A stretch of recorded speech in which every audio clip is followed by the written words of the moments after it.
Ciao everyone, this is Nate on the Stone. Welcome back to my channel. Today we are going to be talking about one of the necessary ingredients for small government to actually be small. But before we get into that, if you like videos of cultural, political, and religious commentary from a different point of view, don't forget to subscribe to the channel and ring the bell for notifications. So, small government versus big government. It's one of the issues that has created the divide between the left and the right today. The left has generally been the champion of big government, the idea that the government, usually the federal government, should take on powers not necessarily given to it by the Constitution, but which would supposedly either help society or some group in society. Some people point to the Civil War as the beginning of big government, but other people point to the Progressive Era at the start of the 20th century as the real beginning of big government, which continued with President Franklin Roosevelt's New Deal in the 30s, President Lyndon B. Johnson's New Society in the 60s, and President Barack Obama's mantra of hope and change.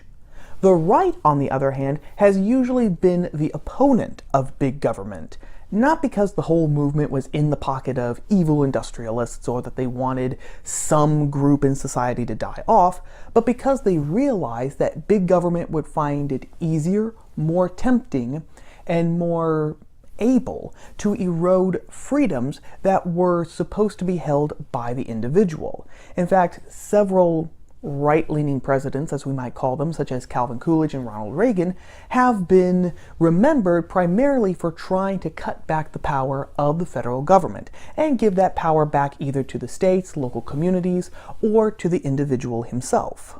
But what actually makes small government? Most people would point to cutting back, whether that's regulations, federal bureaucracies, or just taking back powers that have been borrowed, we'll say, by the federal government from the people or the states.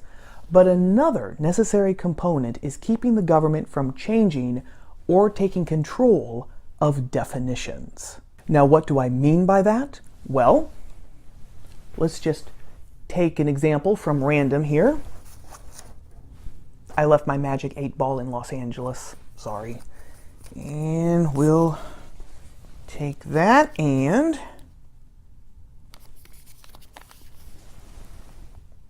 marriage.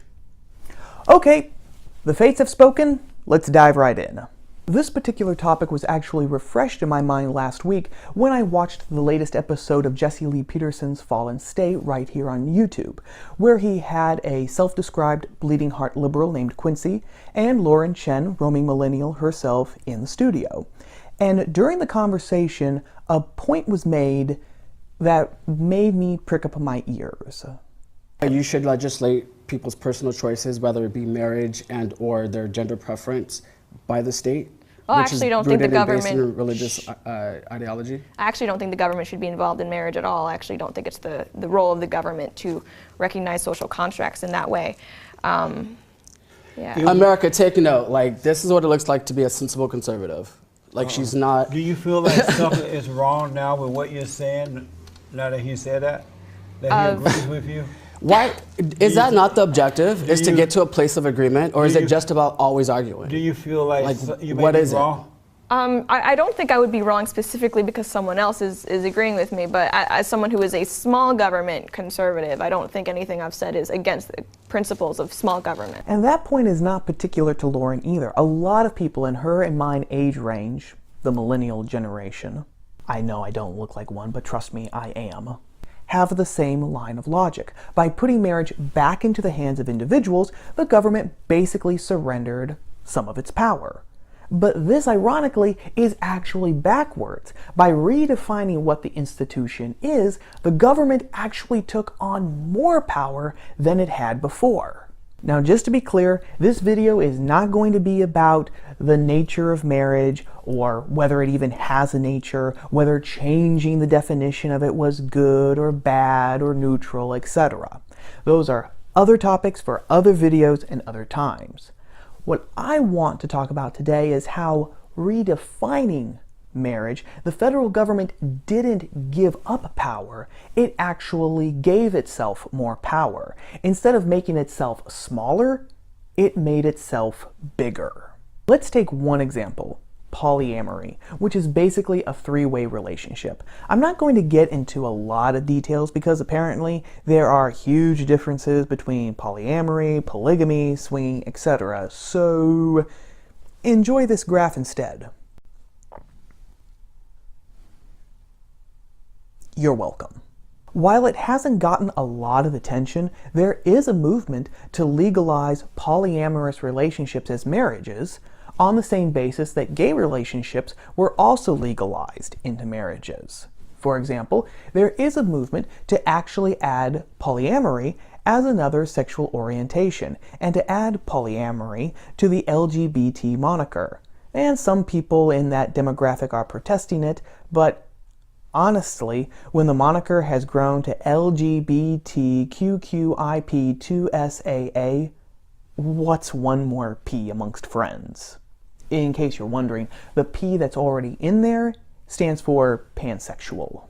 We have been given humanizing stories like that of Manuel Jose Andrade, Victor Hugo Prada, and Alejandro Rodriguez, who had their three-way relationship legalized, though not declared a marriage, in Colombia, and that of Manny and Diana Pravis, who, in 2014, after the birth of their second child, invited then 20-year-old Melissa James into their relationship. The story written last year by the BBC even included the line that said, "Without marriage rights, even the most committed polyamorous couples do not have access to the same legal and tax benefits as married couples."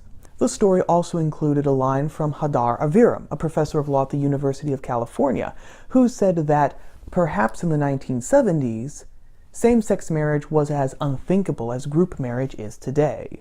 Her implication being that same-sex marriage went from unthinkable to legal, so why couldn't the same be done for polyamorous arrangements?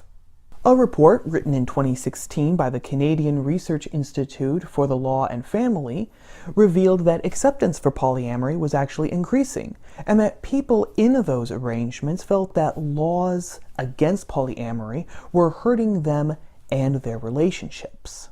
And after Chief Justice John Roberts said in his dissent in the Obergefell case that the Supreme Court would now have no choice but to revisit other interpretations of love and marriage, many polyamorous couples and groups here in the United States saw that admittance as a way forward to legalizing their own relationships.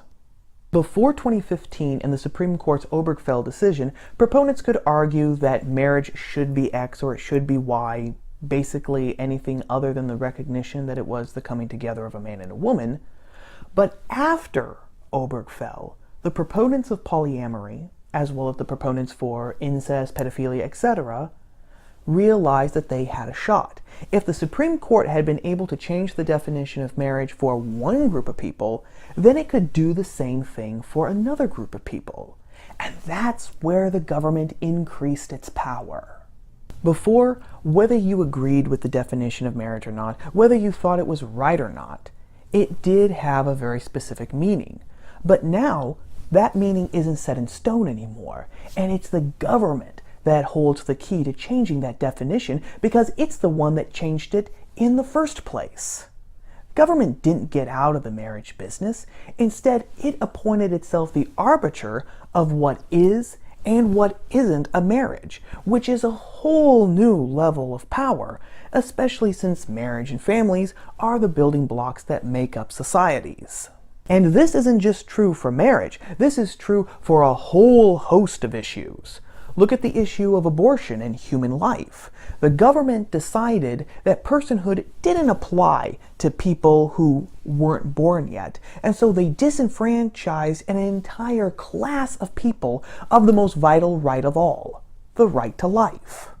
Or look at the Affordable Care Act, aka Obamacare, which not only changed the basic relationship of the people and the government, but which, again thanks to the Supreme Court, redefined what a tax is so that the law could be found constitutional. So what's the main point of all this? It's that when the government changes a word, a definition, an idea, It's not surrendering power back to the states or to you, the individual. It's amassing power for itself because it has taken upon itself the power to decide what that word or idea means. And by doing so, it basically is saying that it can change the definition again whenever it wants to. And that is the complete opposite of small government. If that doesn't make sense, then think about it this way. Ask yourself this question. Why would the federal government willingly give up some of its power? The answer is it wouldn't. It takes a very rare individual to willingly give up power, someone like George Washington. And the federal government today is not George Washington. I don't care who is living in the White House. But what say you? Does the government amass more power for itself when it takes upon itself the definitions of words and ideas? Or are there cases where the government has changed the definition of a word or an idea and it has actually led to more freedom for the individual people? As always, I'm interested to hear what you have to say down in the comments section below. Well, that's about all for right now, gang. If you liked this video, whether you agree with me or not, don't forget to give the video a like, subscribe to the channel, and ring that bell for notifications because I post new videos like this every Tuesday and you won't want to miss them. Thanks as always for watching, and I will see you all again here next week on Top of the Stone. Ciao.